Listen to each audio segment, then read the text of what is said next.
So let's talk about the Power Platform and gathering requirements for a new project. The Power Platform is a fantastic way of quickly developing applications, but there's no point building something using the Power Platform that doesn't add value to the business.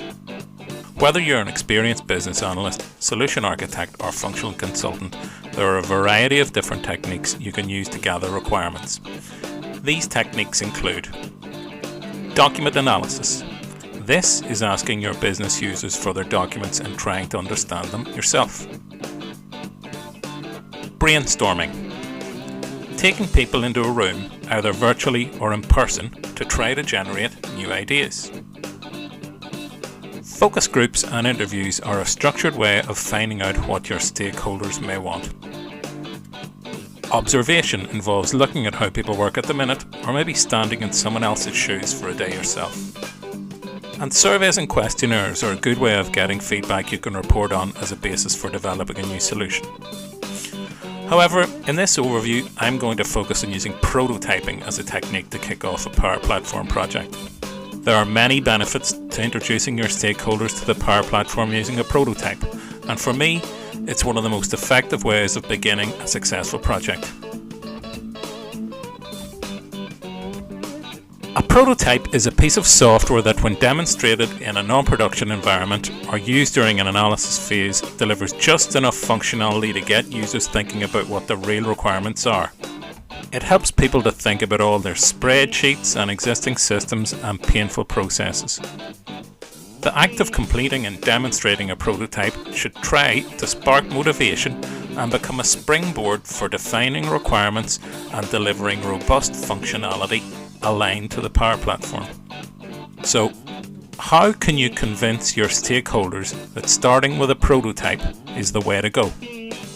Here are 6 reasons a Power Platform prototype is the way to go. 1. Tech alignment for business users. A prototype helps you gather real requirements aligned to the Power Platform technology. As a consultant or developer, you shouldn't pretend to understand what someone else is imagining about a technology they have never seen before and try to make it fit. This is not a bespoke software project, and your stakeholders should know that as early in the process as possible. 2. Business alignment for technical users. It helps you think about the big picture. Don't just build an app for the sake of it. Your focus should be on building one that delivers real value to your users. 3. Education. As a Power Platform consultant, there's no better way to learn a new feature than to try to apply it to a real-world scenario. The Power Platform moves so fast, building a prototype is a great way to keep up. 4. Estimates. Someone, somewhere, is going to care about how much this will cost, whether in days' effort or in real money.